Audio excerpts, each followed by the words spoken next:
Hello, good evening again. I had promised to come here live by 8:15 p.m. tonight. I'm hoping to take some interesting questions from you all. I'm really hoping and looking forward to an interaction with media professionals or others. Hmm. It's a very, very interesting topic, as you can imagine.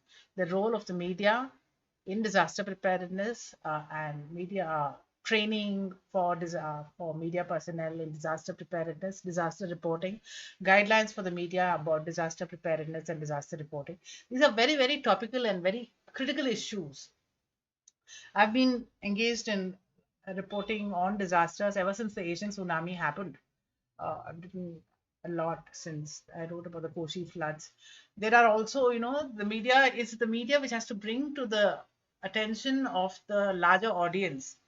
In the sense, the journalists are the write the first draft of history, and we have to also, as specialized reporters, you need to go behind the smoke screen, so to say. I remember once I had to do an article on the gender perspective of the Kosi floods. Uh, I'll try and put up that link. I had done it for the Interpress News Service. Uh, so, how does a disaster affect women in terms of health and menstrual hygiene or water and sanitation?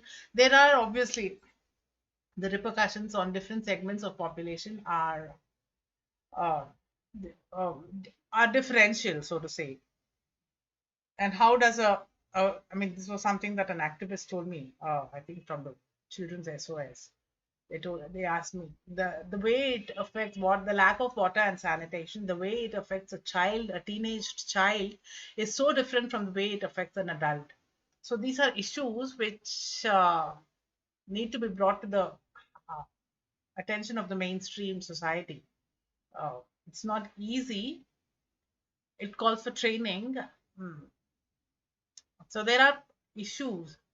How to train media personnel in disaster preparedness. Hmm. Well, you need to conduct a lot of workshops for training workshops. You need to, it's though it's like, the journalists have to hit the road running, so to say.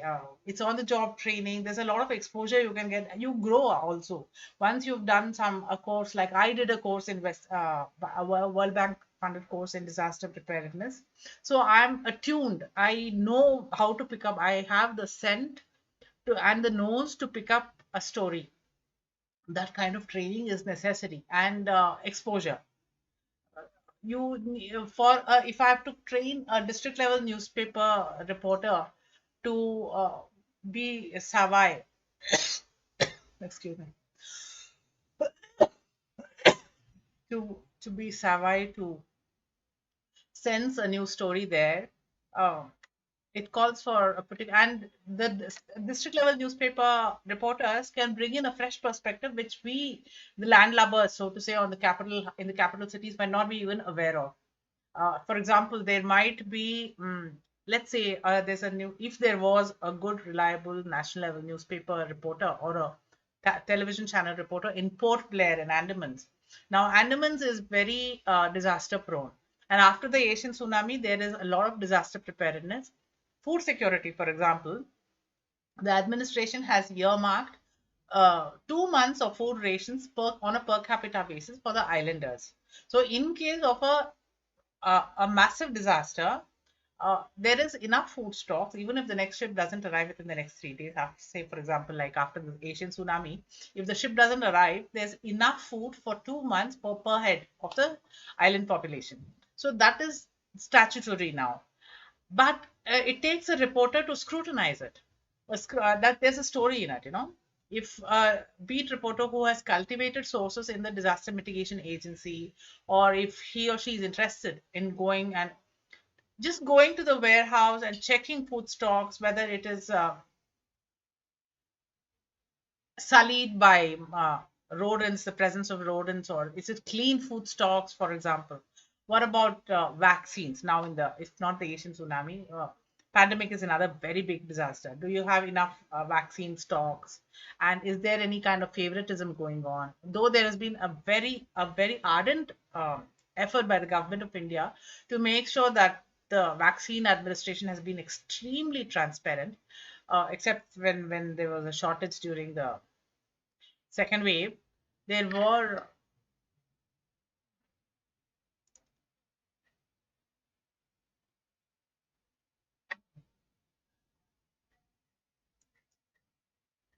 I have to open this Earth, Google Earth also for this. Anyway, so these are stories. This is how they have to cultivate stories. You have to uh, not just cultivate a new sense. How can social media promote disaster preparedness and management? This is a very thin line. Read it in today's chapter.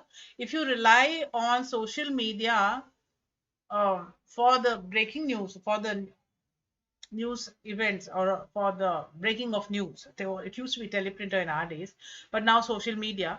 If you get your news from social media, you have to cross check at least 5 times, because it can be sensational. Somebody just publishes an article which gets distorted with in terms of comments and things like that, and that gets shared on and on and on, and then by the time it goes to our end user, we don't even know whether the end user is responsible enough. This is what happened in the 2012 April earthquake. Uh,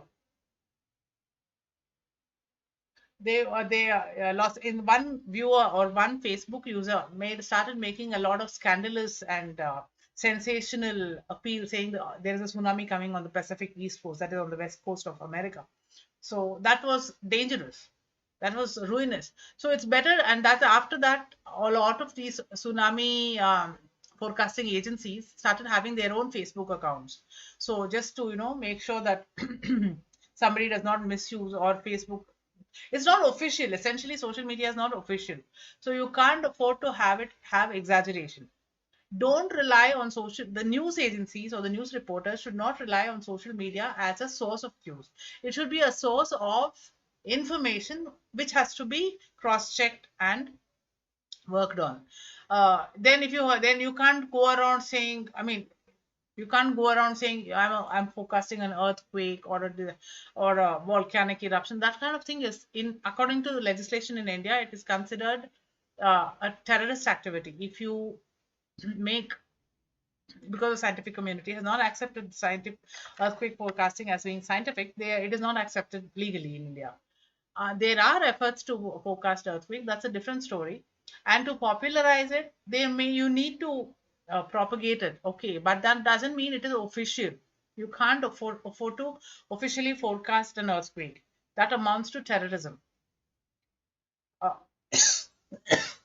so social media can be used to create awareness, to inspire activism, but not as a source of credible news, because we don't know who is behind the news, who is behind the social media account, what is the source for the information. We don't know how reliable it is.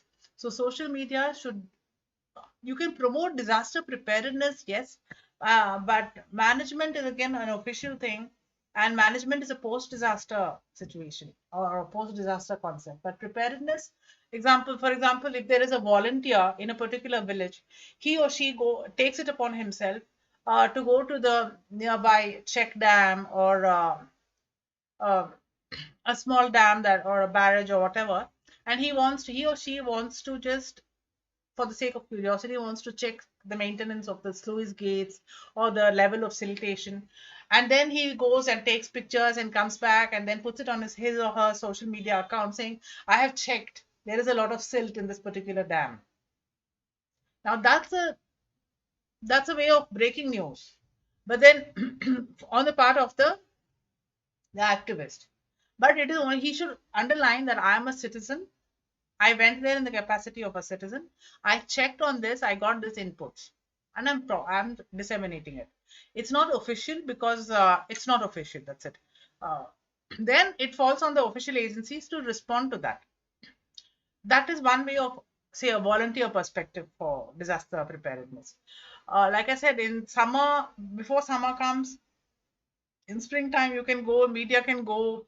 They can check on the summer preparedness.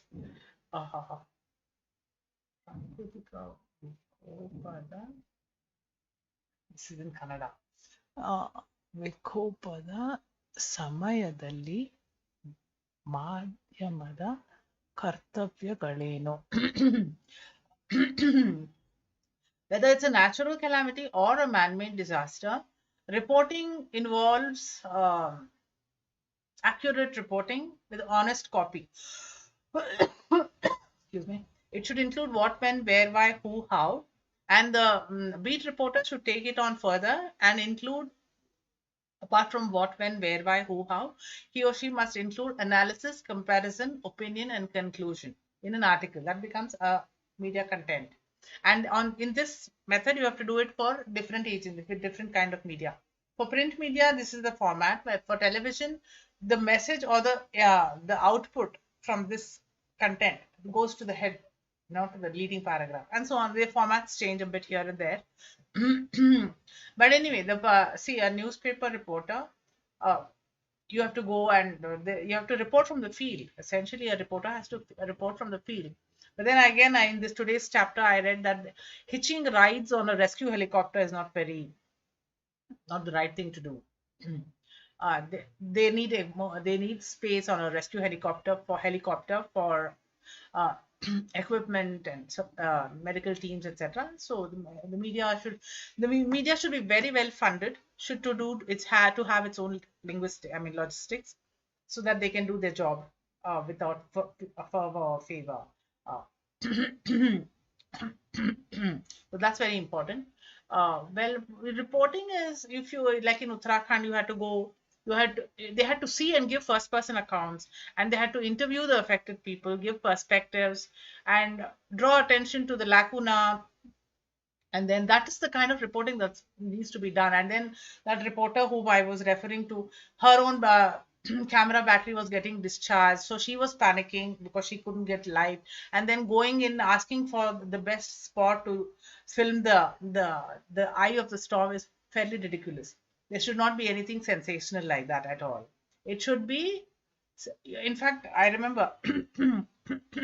Anil Agarwal of the Center for Science and Environment had told me back in 1992 uh, that Malini, you do not have to go to the heart of the forest fire.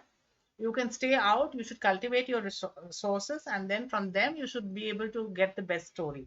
Cross check it 3 to 5 times and get the truth out. You do not have to go and witness the calamity yourself, but be as near as possible. That's the story you need to give. And in the day and age of electronic media or television channels with the competition for live reporting to show the camera and stream live, that's even worse on social media, and selfie taking and this kind of nonsense should not be there. You have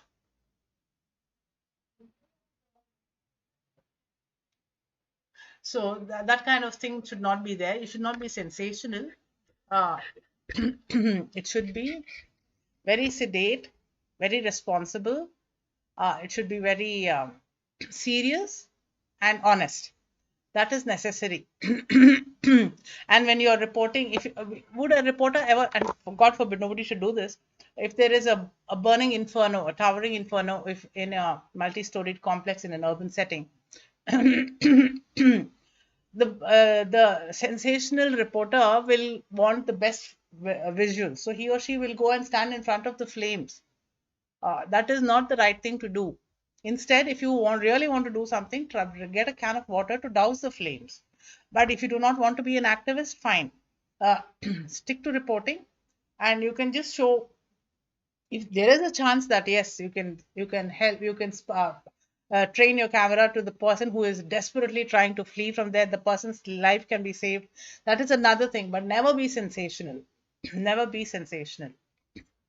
Try to be constructive, to be very honest, to reportage, no vested interest.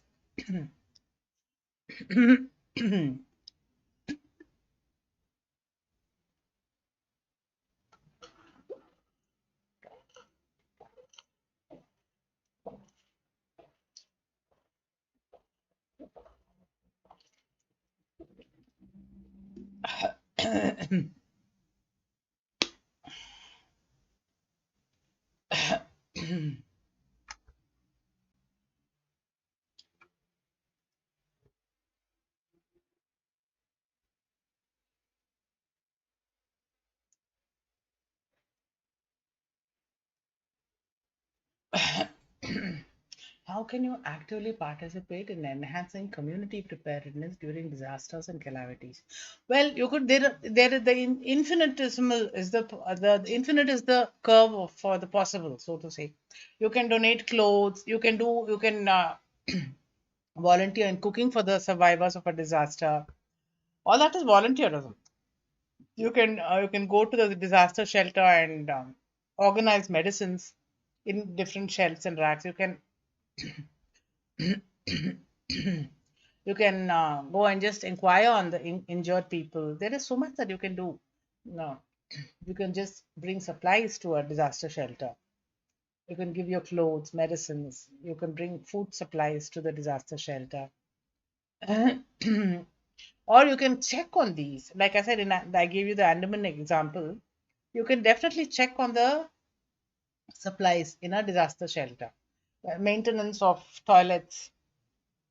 In fact, in the Andaman Nicobar Islands, the Union Territory Administration has organized youth task forces, and they are in charge of checking on supplies, on maintenance of toilets, then on health preparedness, health clinics, visits by the nurses, the ASHA volunteers, and so on. So the the volunteers do quite a bit over there. Then you have, as for media, how to be how to train the media in preparedness. Beat reporters should be specialized. They should know. They should have training. Like I said in today's reading, they should have the knowledge to the difference between chaff and husk, so to say. They should know that when a drought is declared, these are the administrative procedures.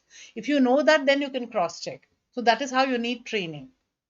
If that is not there, then you can make a story out of it. That's again training.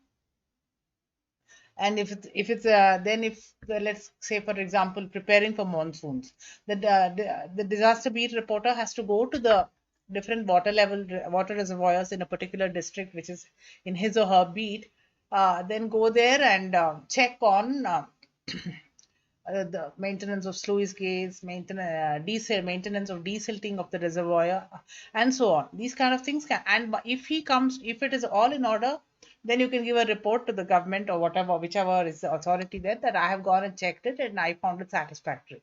If there is something that is inadequate, inform the authorities and publish it in the media.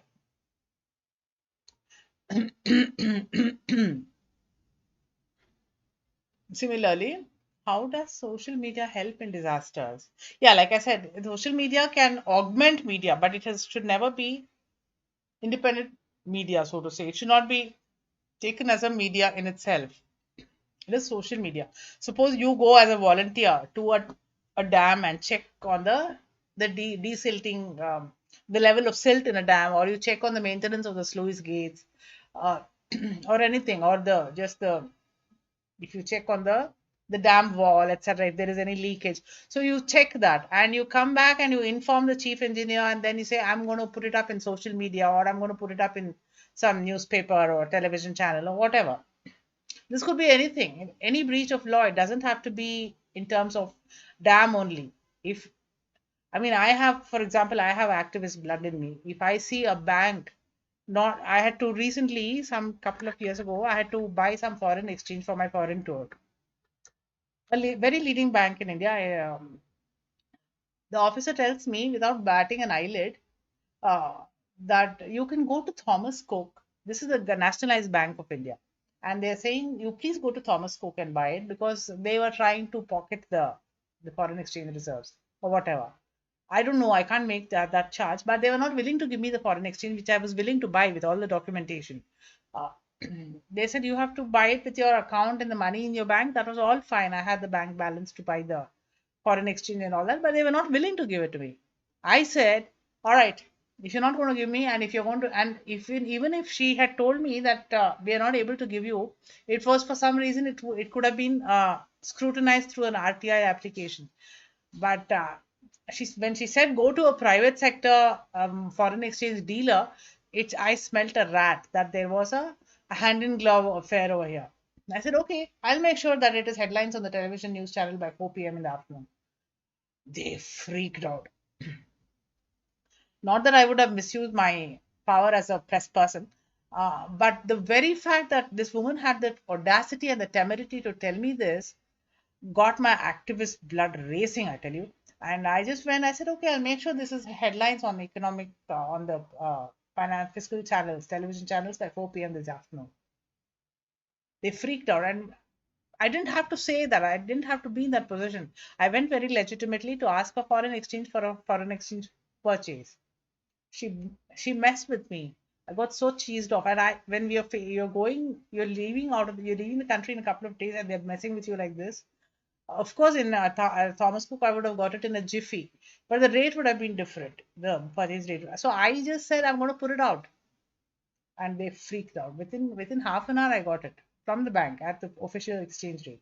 So I mean, this can happen anywhere, any breach of law, and I'm not a person to tolerate this. This I've done many a time when neighbors bring down trees without permission, so on and so forth. You can always take to social media, you can act on it. The power of the pen is very powerful. You should just use it judiciously.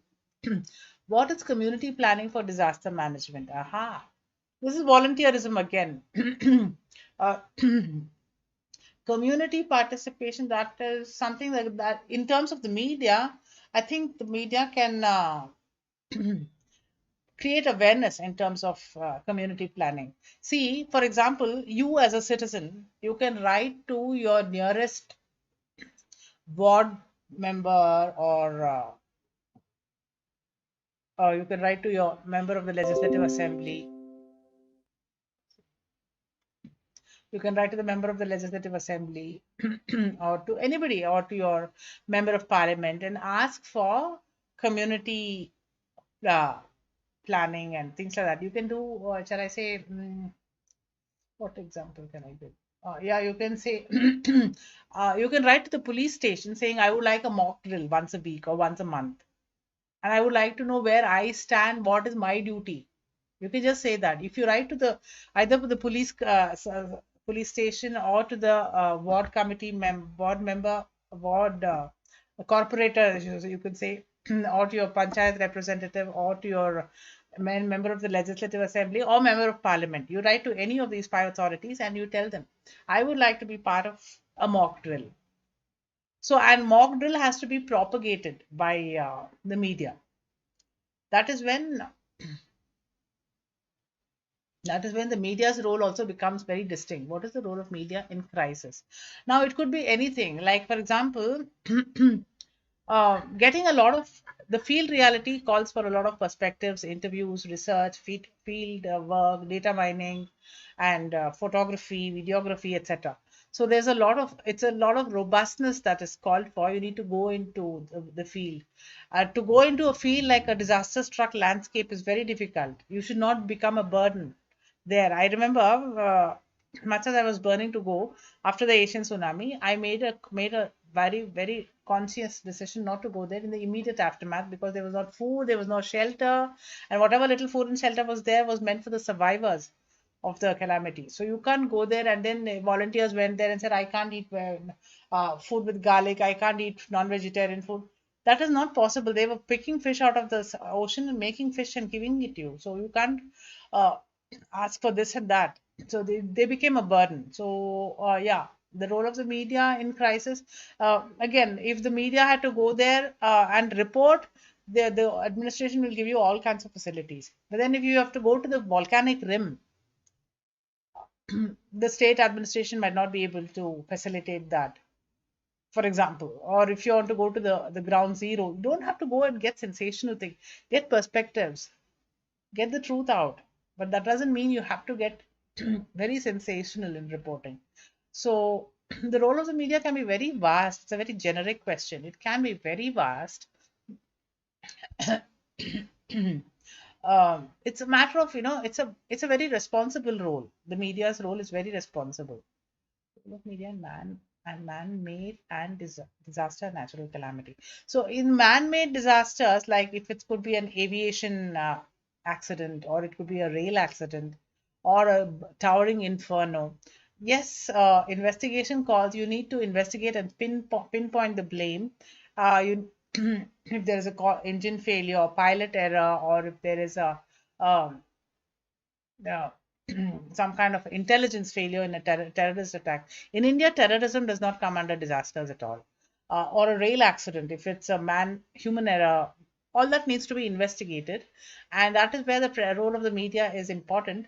But it may be a slow journalism thing to do what needs to be done for preparation for the next round of disasters, to draw up the best practices, etc. Is a slow journalism initiative. In The first draft of history or immediate reporting calls for what, when, where, by, who, how. Uh, the first round of reportage, so to say. Well, again, if you're reporting on a natural calamity, there's a difference between first draft and a slow journalism, like articles and the spin on it, etc.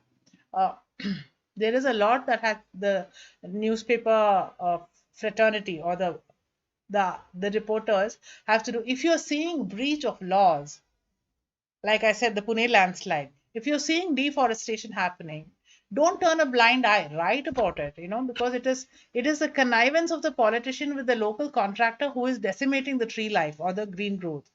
If you're turning a blind eye, you're also being part of you're also conniving, so to say. If you're, as a self-respecting journalist, if you've not reported on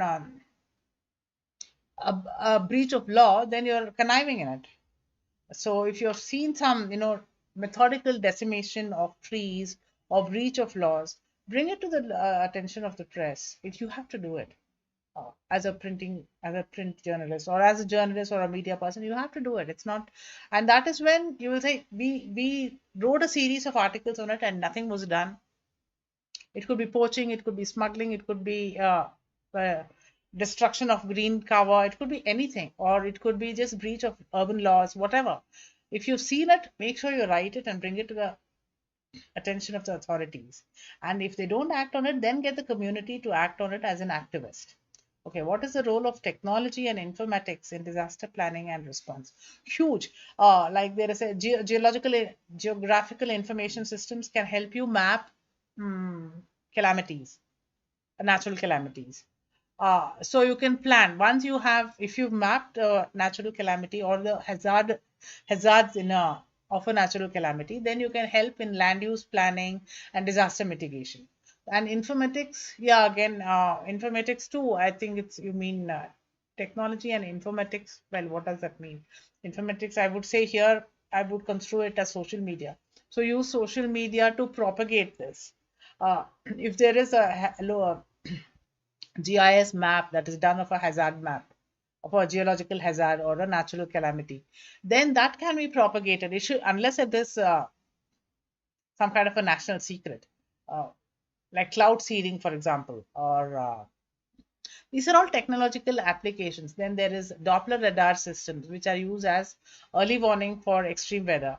You need installations, scientific installations. You need seismographs. You need buoys. You need a whole lot of technological interventions.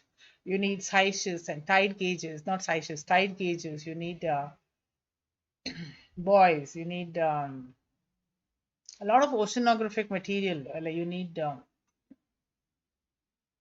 what shall I say?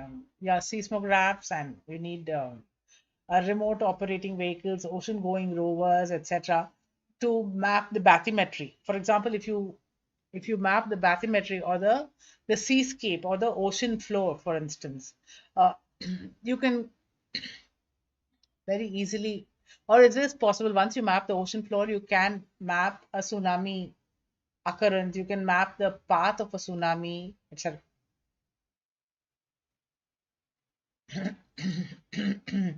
Who released the first disaster management plan of India? There were a lot of experts who drafted the legislation called uh, Disaster Management Legislation Act, National Disaster Management Act. So a lot of experts went into planning and drafting the law. So that is the answer to that question. But coming back to technology, there is an infinite amount of technological applications that can be used. That is where the press also, the press, I mean, I use something like the lunar almanac or the lunar cycle, lunar calendar, simple. to if, to calibrate seismic activity. And there can be any number of applications. Use out of the box thinking, and it can be done. Then there is yeah, Doppler radars, there are geographical information systems. So all of it needs transparent administration. You need to have a very good map of the constructed area and so on and so forth. You need to have a very good idea of the landscape. So geographical information systems. Google Earth itself, I think, yeah, I should do this.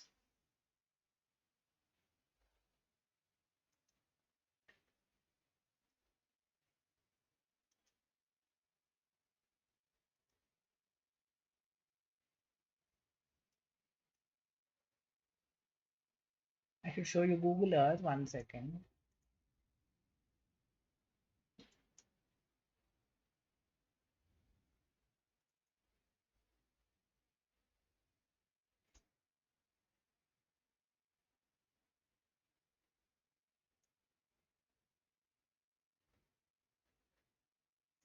You can use the Google Earth infinitesimally to know the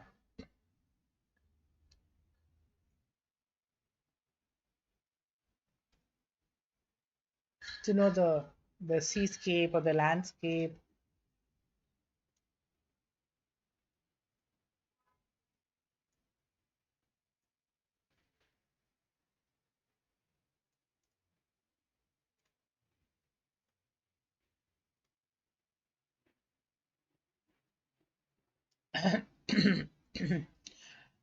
You can even, for example, now to you're seeing a climate change happening.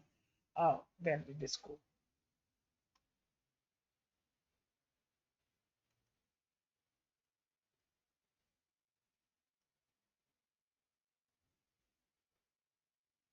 Where am I? Where am I?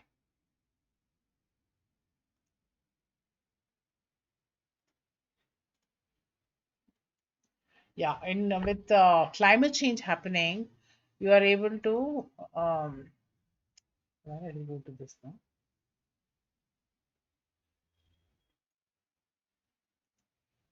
With climate change happening, you will be able to forecast, or you're able to determine or extrapolate, as the case may be.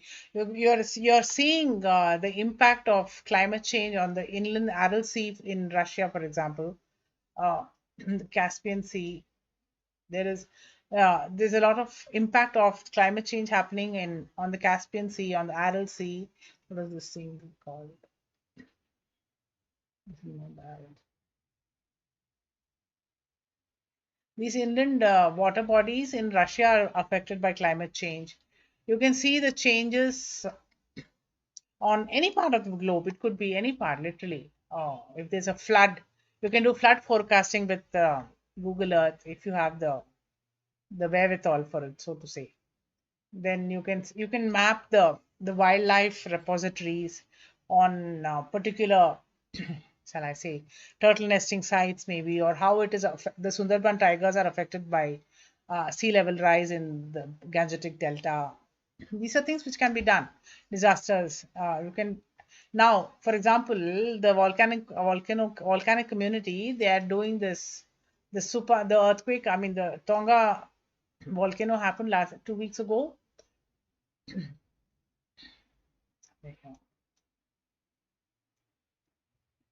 This is no longer the same here. This the middle portion of this entire thing is gone now. There are only this strip of the island and this strip of the two strips of this island mass are now there, left there. So you can imagine that you can calculate. I'm not sure. Maybe you can calculate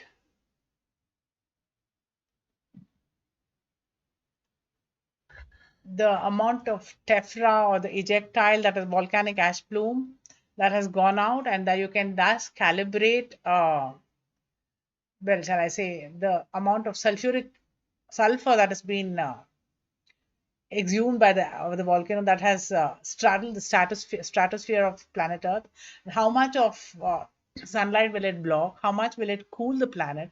These are things which can be calibrated because after Mount Pinatubo erupted in 1991, which had cooled the planet by 0.6 degrees, I think, centigrade over a period of 2 years.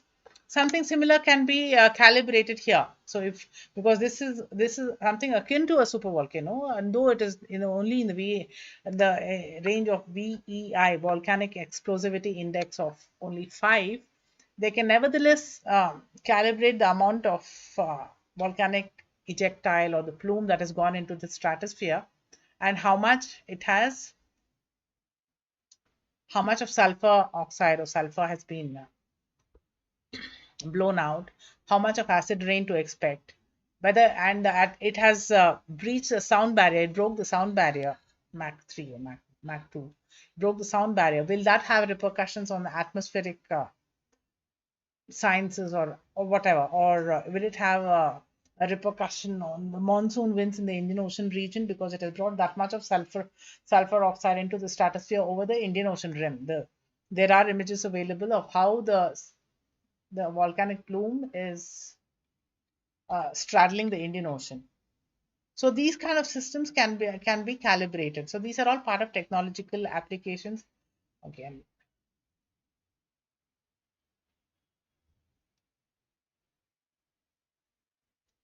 So it is supposed to have crossed the volcanic plume is now reaching the east coast of Africa, Tanzania actually. It has come till there. So it is definitely going to, they are saying it is going to affect the weather in the southern hemisphere, not so much in the northern hemisphere. Let us see. So these are the kind of calibrations that scientists will make. I hope that answers your question. Maybe. Oh, wow, there are so many questions. The role of media in man-made and disaster and natural calamity. What is the role of technology? Who release? Okay, what is the first duty of journalists during a disaster? The first duty of a journalist in any event is to report the truth from the field. What, when, where, why, who, how. These are the questions which need to be answered in the journalist's copy, first draft of history. After that, the responsibility of the journalist goes far beyond. He or she would have access to a lot of private information, so to say, which needs to be brought to the attention of the larger community or audience. He or she might have, I mean, we are also very vulnerable to machinations or manipulation. People say, give us a lot of detail and they say it's off the record. So we can't do anything about it. So best is for us not to get into that kind of a slimy situation with that kind of a slimy guy or a person who will give us off the record information. So it's best we don't do that. Best is to avoid such people who will not give us authentic information. Then we have to also cross-check facts and figures 5 times. I would do. I cross-check figures and facts 5 times before putting it into the holy printed word. Who plays the major role during any kind of disaster? There's something called first responders. If it is if it's a train accident or an aviation accident or a shipping accident, the first responders are the nearest community. They come running to rescue the people. So they are the first responders. Then there are the trained rescue agencies. They are it could be the fire force, it could be the police, it could be it could be the disaster mitigation force or search and rescue team, whatever. If you have island territories like India's Andaman Nicobar Islands or Lakshadweep, a missing boatman has to be searched for by the Coast Guard. They go, or a search and rescue team it could be of any military force, so it could Army, Navy, Air Force, or the Coast Guard. They can go. The search and rescue team from their units can go out for search and rescue. The ocean is so vast, and searching for a missing boatman is so hard. Fishermen is so hard there. So it could be first responders, it could be the official agencies, and then once they come back, there are medical teams which take care of the injured people. So these are all the first responders, so to say. They are the ones who play the major role. The journalists do not play they play a very responsible role, but during the first phase of search and rescue, journalists cannot be part of it. They should not be part of it. They should only report from a distance, or they should get briefed by official agencies. They should not interfere unless they want to volunteer. That's a different capacity altogether. But if they want you have, if you want to volunteer, that's a different story. But as a reporter, you should take it from official sources from a distance. You should not go and hamper the operations of the search and rescue people or the first responders. They should not hamper at all. Volunteering is a different bargain, but they should not go. They should not get mixed up with volunteers, so to say.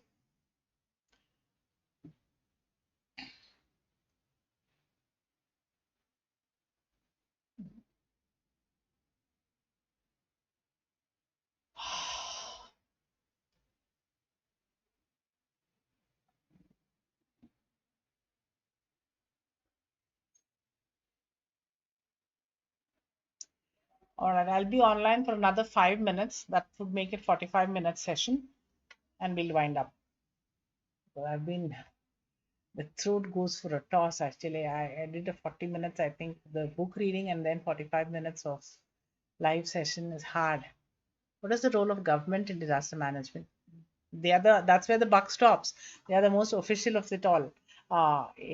Even let's forget the tsunami, let's forget the Asian tsunami or the mega earthquake or mega volcano, whatever. Forget about natural calamities. What about the in the pandemic? It's the WHO came into the picture and they dictated terms to the governments of the different sovereign governments in different countries, whether it be the lockdown or it was the WHO which was giving guidelines. And yes, the government has to take the decision and it has to bear the brunt of it also. Uh, so that is the yeah, the government when it comes to search and rescue, and it's a very thankless job. It is always found inadequate, and the government is strapped for resources and so on.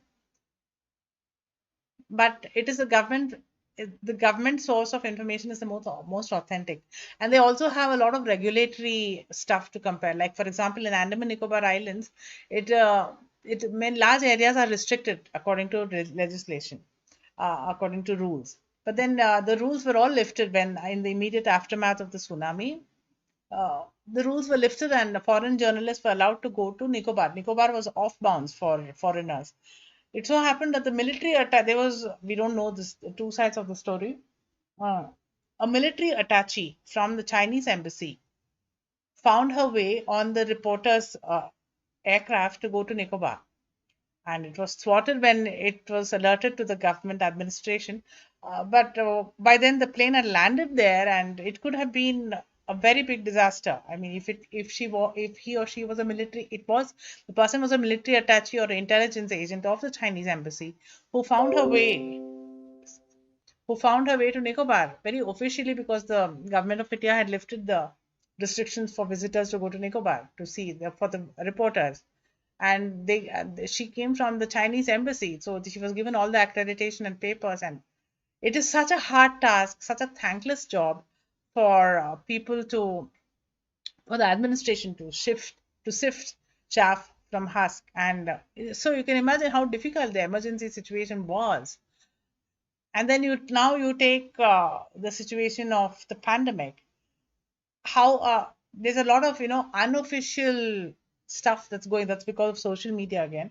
People are taking suo moto, or like when the I think it was during the first lockdown or the second lockdown in India when there was a lot of confusion. There was a gray area where housemaids and servant ladies were not allowed to come, or they said they were allowed to come, and then the people were scared, and the flat residents association, they were not permitting. So there was a lot of uh, the gray lines, where it was neither official nor unofficial, and there was nothing to endorse it. So there was a lot of confusion.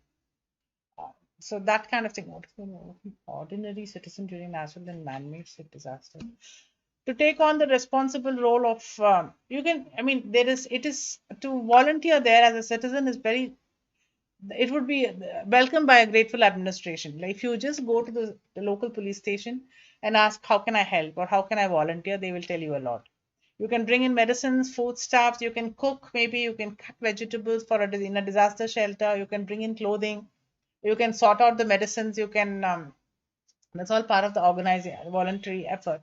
Then you can do counseling, or you can arrange for a counselor. You can just hear out the traumatized survivors. Uh, mental health is an issue, just listen to them, just listen to the affected people.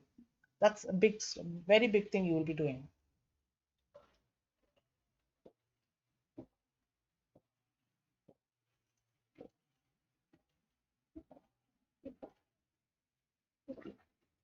Okay, it's 45 minutes. What is the role of youth in disaster awareness, preparedness, and management? Youth Task Force. Please go and work with the official agencies and organize yourselves into youth task force and usher in mock drills. Please do your activism in terms of documentation. Write in RTI applications. Ask for mock drills. These are the things that needs to be done on a volunteer basis. That's a good idea. So on that note, can I take your leave? It's 45 minutes and my throat is parched, as you can see, a little stressed and strained. I'd be grateful if you can put in your comments or log in your comments under the video.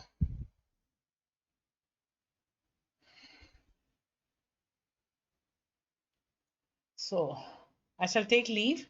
Next week, the video will definitely be there. I may or may not be able to attend a live session after next week's video because there's some kind of a meeting coming up with my alma mater, Mount Carmel College in Bangalore, which is going to celebrate its 75th year, I think. So they need me to attend some kind of a meeting. In case that meeting is not going to coincide or clash with this live interview, then I shall do the live interaction.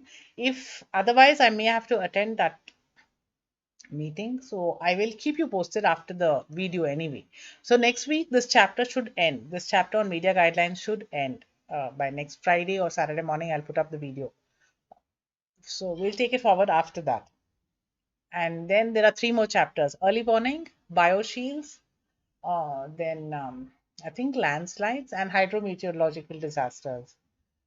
Hydrometeorological disasters will be the longest, and I think that will take I'm trying to wind up by 31st of March, God willing. Let's see. Anyway, on that note, I'll have to end today. Thank you very much for participating.